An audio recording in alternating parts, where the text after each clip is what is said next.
नमस्कार दोस्तों, स्वागत है आपका सीपी स्मार्ट क्लासेस में। दोस्तों, आज के रोजगार समाचार में कई अहम खबरें हैं, तो सभी खबरों को पूरा सुनिएगा।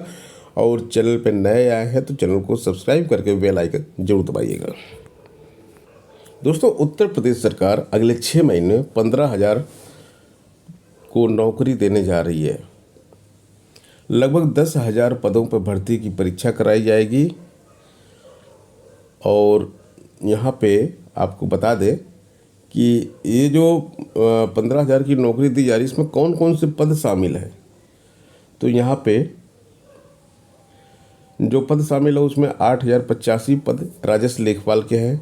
इसके साथ ही अवर अभियंता यानी कि जेई के पद आएंगे, कनिष्ठ सहायक के पद आएंगे और तकनीकी संवर्ग के पदों के लिए भी भर्ती की जाएगी।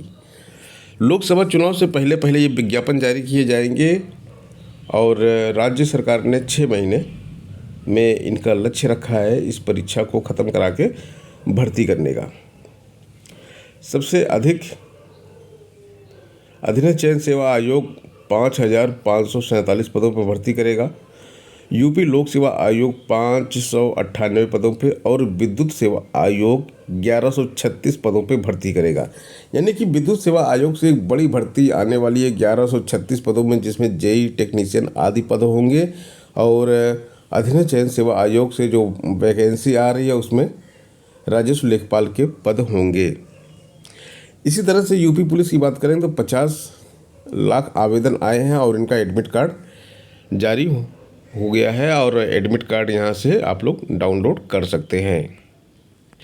एक इम्पॉर्टेंट घोषणा की गई है कि 12वीं कक्षा तक पढ़ाने के लिए टीईटी जरूरी है, यानी कि टेट जो है ये एनईपी जो 2020 है नई शिक्षा नीति, इसमें जो बदलाव किया गया है उसको लागू करते हुए सीटेट की तरह इसको मान्यता उम्र भर के लिए मान्यता दे दी गई है। टेट यानी कि टीचर एलिजिबिलिटी टेट, इसको टेट बोलिए या केवल टेट बोलिए, एक ही बात है। स्टेट गवर्नमेंट जिसको कराती है उसको टेट बोला जाता है और जो सेंट्रल गवर्नमेंट कराती है उसको सीटेट बोला जाता है।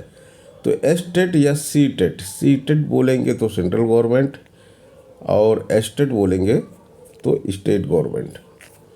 यानी कि आपको अगर स्टेट के राज्य के जो कॉलेज हैं, इंटर कॉलेज हैं, हाई स्कूल हैं, अगर वहाँ आपको पढ़ाना है, वहाँ की नौकरी करना है। जैसे यूपी में हम एग्जाम्पल आपको बता दें कि जो टीजीटी आपका एग्ज़ाम होता है, जो पीजीटी होता है, उसमें अब टेट अनिवार्य हो गया है। टीजीटी पीजीटी में आपका टेट अनिवार्य हो गया है, एलटी ग्रेड में टेट अनिवार्य हो गया है। इसके लिए एग्ज़ाम जो है कराया जाएगा और ये सरकार कराएगी। जैसे बिहार में आपको मालूम है कि टेट करवाया जाता है ना, पेपर 1 पेपर 2, तो उसी तरह से टेट यूपी में भी कराया जाएगा।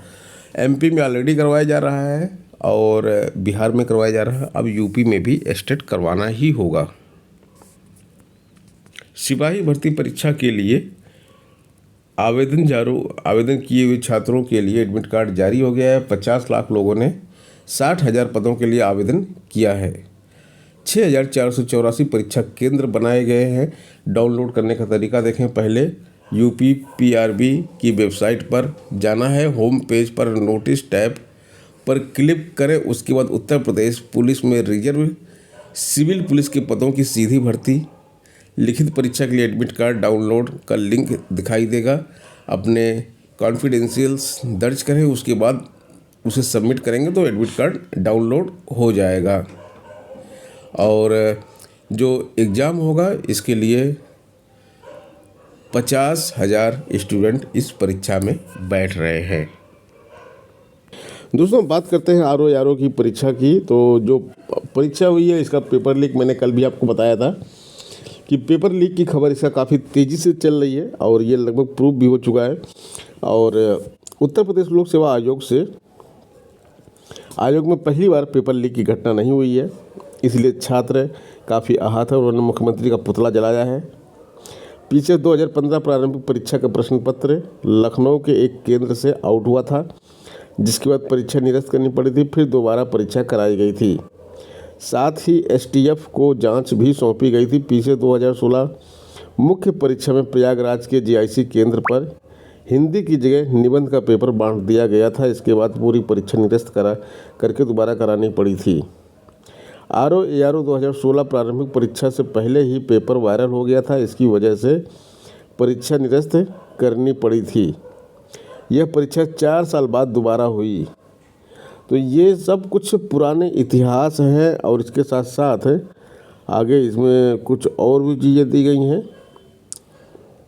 कि लोक सेवा आयोग से जो पेपर आउट होता है उसके लिए इसके पहले भी कई बार जो है वहाँ पे एक्शन लिया जा चुका है।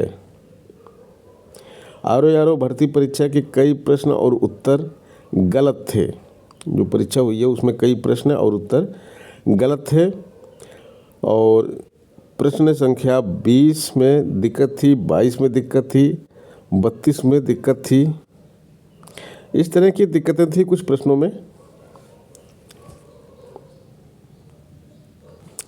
आरओ भर्ती परीक्षा के पेपर आउट के आरोपों की एसटीएफ से जांच की सिफारिश कर दी गई है और उत्तर प्रदेश लोक सेवा आयोग ने आंतरिक जांच समिति का भी गठन किया है। तो 2 लेवल पे इसमें जांच हो रही है। शासन करे ओके तो अस्तित्व में आए शिक्षा सेवा चयन आयोग। देखिए, शिक्षा सेवा चयन आयोग के कारण भर्तियां रुकी हुई हैं और जब इसका विज्ञापन जारी हुआ कि अध्यक्ष और जो 12 सदस्य हैं उनकी भर्ती के लिए विज्ञापन जारी हुआ, आवेदन आ चुके हैं। 25 दिन तक आवेदन लिया गया। 22 दिसंबर को विज्ञापन जारी हुआ था। तो लोगों को लग रहा था कि भाई जल्दी इसकी परीक्षा कराई जाएगी, लेकिन शासन की तरफ से किसी भी प्रकार की सक्रियता नहीं हो रही है। इसलिए जो है ये काम आगे रुका हुआ है और लोकसभा चुनाव भी आ रहा है। आचार संहिता अगर लग जाएगी तो काफ़ी दिक्कत हो जाएगी क्योंकि ये सारी चीज़ें और पीछे चली जाएंगी। ऐसे ही मतलब यहाँ पे उच्च शिक्षा सेवा चयन आयोग की देखें तो असिस्टेंट प्रोफेसर की भर्ती 2 साल से रुकी हुई है और माध्यमिक शिक्षा में प्रवक्ता और सहायक अध्यापक की भर्ती भी रुकी हुई है। ये भर्तियाँ आगे नहीं बढ़ रही हैं। आवेदन लेने के करीब 1 महीने बाद भी आयोग का गठन नहीं किया गया। इधर उच्चतर शिक्षा सेवा आयोग का कार्यालय किराए के भवन में बिना किसी कार्य के संचालित है। मतलब जो वहाँ पे कर्मचारी हैं उनके पास कोई काम नहीं है, लेकिन सारी चीज़ें चल रही हैं इसी तरह से। उत्तर प्रदेश लोक सेवा आयोग की तरफ से प्रश्न नोट जारी किया गया है जिसमें आरओ एआरओ भर्ती के बारे में बताया गया। प्रारंभिक परीक्षा 2023 के संदर्भ में कतिपय समाचार पत्रों में कुछ खबरें प्रकाशित हुई हैं। उपरोक्त को दृष्टिगत रखकर आयोग ने इस पूरी परीक्षा की जांच हेतु एक आंतरिक समिति का गठन किया है और साथ ही आरओ एआरओ प्रारंभिक परीक्षा 2023 के सारे बिंदुओं पर एसटीएफ से जांच कराने का निर्णय लिया गया है, जिसके लिए शासन को अनुशंसा की गई है और जांच उपरांत परीक्षा की शुचिता को दृष्टिगत रख के आयोग द्वारा उचित निर्णय लिया जाएगा। तो ये सारी चीज़ें आयोग ने भी क्लियर कर दी हैं और अब आरओ परीक्षा पे जो पेपर लीक का मामला सामने आया है उसमें अब छात्रों को बहुत ज़्यादा परेशान होने की ज़रूरत नहीं है क्योंकि आयोग ने भी एक्शन लिया है इस पर और अगर ये पेपर लीक हुआ होगा तो इस परीक्षा को रद्द करके दोबारा परीक्षा कराई जाएगी। तो दोस्तों, आज के इस वीडियो में इतना ही। मिलते हैं नेक्स्ट वीडियो में। धन्यवाद।